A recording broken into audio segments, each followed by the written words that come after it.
Имаат некоја спрега. Јас и од реален живот ќе ви кажам, не знам зашто сме и многу драги од друштво на мафијаши кои ќе седиме.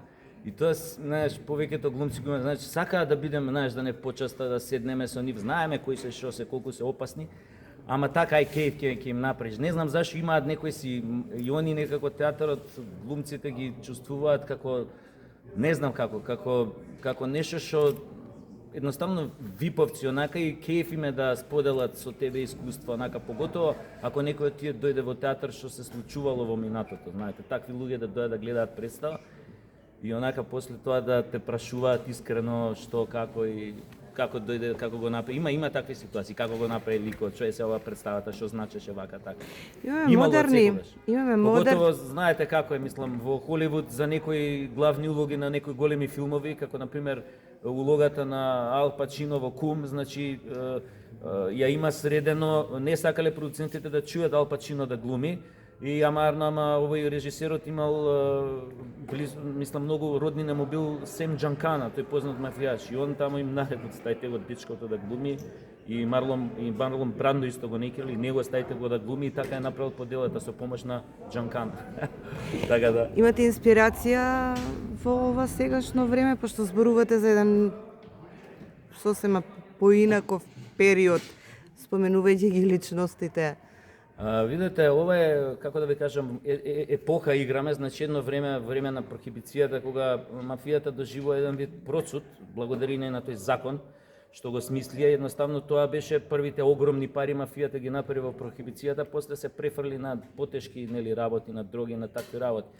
Така што извонредно е тешко, затоа што ние сите имаме некоја слика на мафијаши од филмовите што сме ги гледале, ама не е работата да ископираш, работата е да го најдеш тој мафијаш некаде во себе, да го разбудиш, да го родиш и нормално да пробаш да биде оригинален, да не биде слика и прилика на нешто или копија на нешто што сите го гледали, што им е познато во колективната свест.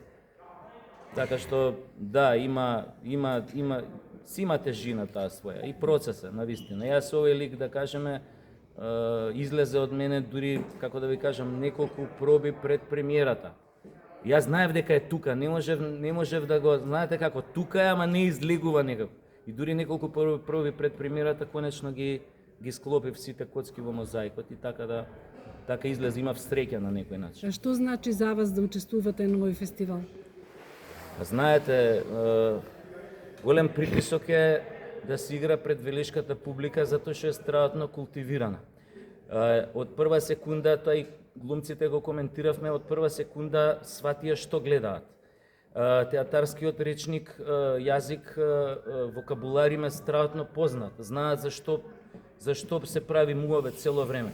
Значи, реагираа многу точно, многу прецизно. Понекогаш на некои места каде што и скопската публика не изреагирал. И сега сето тоа збори за некоја страшна култивираност. Ја не знам како тука во Велес е точно како е успеано таа публика толку да се образува, ќе кажа, толку да се образува, но резултатот е тоа.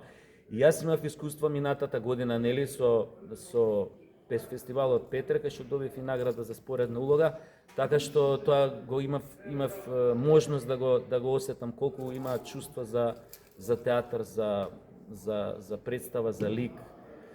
Неверојатно, ама така е.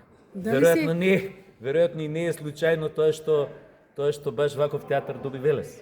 Еве да кажеме, ние уште немаме нов театар драмски. Не е случајно, ништо нема случајно во животот. Така што и ова што Велес доби ваков феноменален театар не е случајно. Имало ете зошто. Се поклопиле некои коцки и се случило тоа што се случило. Ќе ве замолам само, ете имаме неколку интервјуа.